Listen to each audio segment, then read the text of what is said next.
Welcome to Gray Overload. I'm Anthony, and AMD is finally going through and following up on what they should have did in the beginning and supporting the 5000 series on the 3000 or 300 boards. So the first generation AMD boards, your X370s, your B350s, and your A320s are finally going to start getting support for the newest Ryzen 5000 chips out there. Now, AMD decided against this when they first released the 5000 chips, which did create a stir in the community, which was good.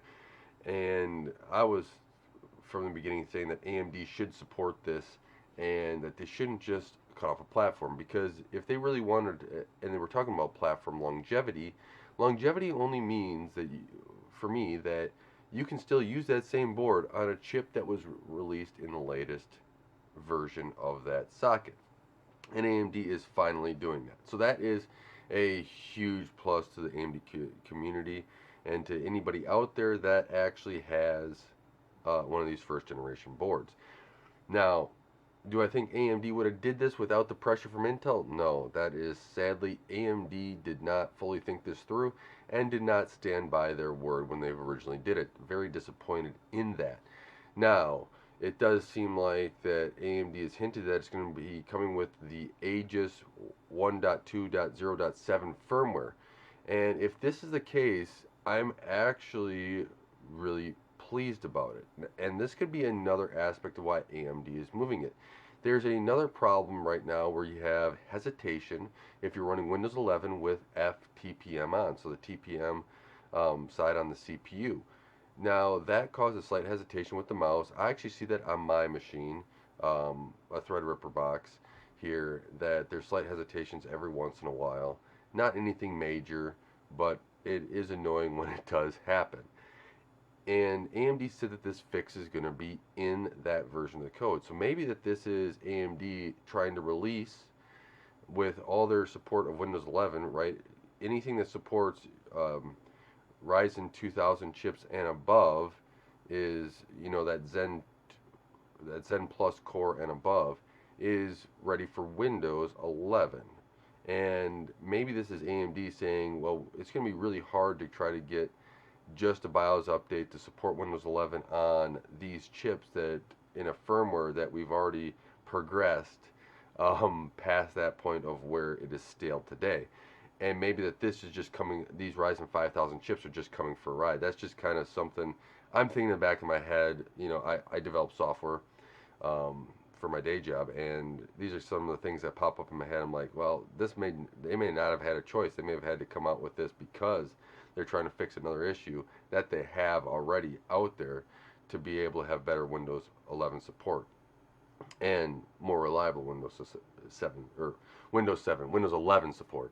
Um, so this is kind of what I'm seeing going on here. Now, hopefully that means that you guys can, if you have the first generation motherboards, you can just upgrade. It's a way to save money, especially right now with where computer parts, even though the graphics cards are coming down, it's still expensive, right? It's still a higher price than what a lot of people are used to paying. And this could be a way to help save a little bit of money, help get your computer up and running in a state, and gain a little bit of extra performance, maybe where you wanted that performance to be at. And that's what I kind of like in a generation, right? I've done CPU upgrades in the past. I've gone through and just upgraded a CPU, upgraded just a GPU, just to get a little extra performance in my system where I wanted that performance and not necessarily wanted to buy a whole new system. And I think that this is one thing where, yes, motherboard makers don't like it because they love to sell you a new motherboard.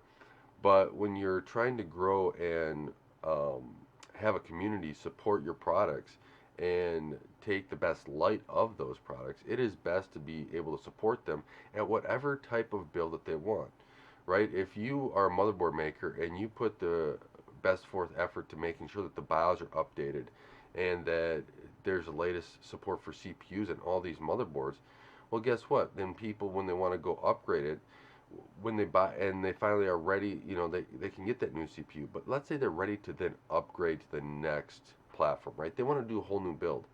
Who do you think they're going to look at first, right? If they have a bad experience with a motherboard, I can tell you from experience, I'm looking at a new motherboard manufacturer the next generation or the next time I build a computer. And I like to see more commitment from those motherboard makers to kind of push on these companies to make sure that these CPUs support, and even AMD. AMD, I like to see the longevity of the socket. I'm not a huge fan of 2 generations. I like to see about 3 generations in a CPU. Get, enough time out there for a user to buy a CPU, maybe skip a generation, and then buy another CPU. So they have that longevity, maybe 3, 4, or 5 years out of a system, and then, well, out of being able to upgrade a CPU in a system, and then maybe they get, let's say, 8 years out of a system. That's how I kind of think, right? Because, and I'm also coming from a standpoint of, let's say I get a computer, I'm going to recycle that, get it to somebody that maybe not needs the horsepower for gaming or whatever else, and they're going to use that for a long time. And if you give them a good experience, right? If I'm able to give them a good computer and give them a good experience, that's reliable, they're not going to have anything negative to say, right, about it, right? To me, a computer is there as a tool that should be able to fade in the background so that the user can be able to get their work done without having problems with hardware or software. That's how I view a computer. And if these companies would start looking at it in that aspect instead of how to always, they got to make money, but how do we, just get the consumer to buy something new? Well, part of that getting them to buy something new is having the product to be reliable to begin with and something that's supported so that when they do buy something new, they're willing to look at you again. So let me know what your thoughts are on this whole AMD finally supporting the 5000 series and the first generation motherboards. Where do you sit? These new CPUs, I didn't get too much into, price and where there are and any of that stuff, but I think that this is a good opportunity for AMD to just at least extend that platform just a little bit longer before their next platform comes out. Really should show their users we are actually willing to support you, and they maybe should just take the stance of we made a mistake, and we will show you that we will have better support going forward.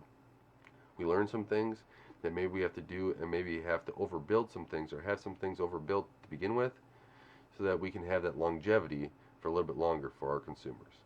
So I want to thank you guys all for taking the time to watch Gray Overload. I'm really interested in your comments, and if you have any ideas of how to even make this better, um, I really, I really want to see longer longevity out of these sockets, right? I've never been a fan of, what Intel's been doing of short socket cycles on these motherboards. I really like the longer socket cycle. So, because I've gone through multiple generations of upgrading computers with different generations of the CPU, which has been, it's always fun. So with that, let me know what your comments are. Thank you guys for watching and supporting Gray Overload. I really appreciate it. Until next time, God bless, and don't forget to like, share, and subscribe.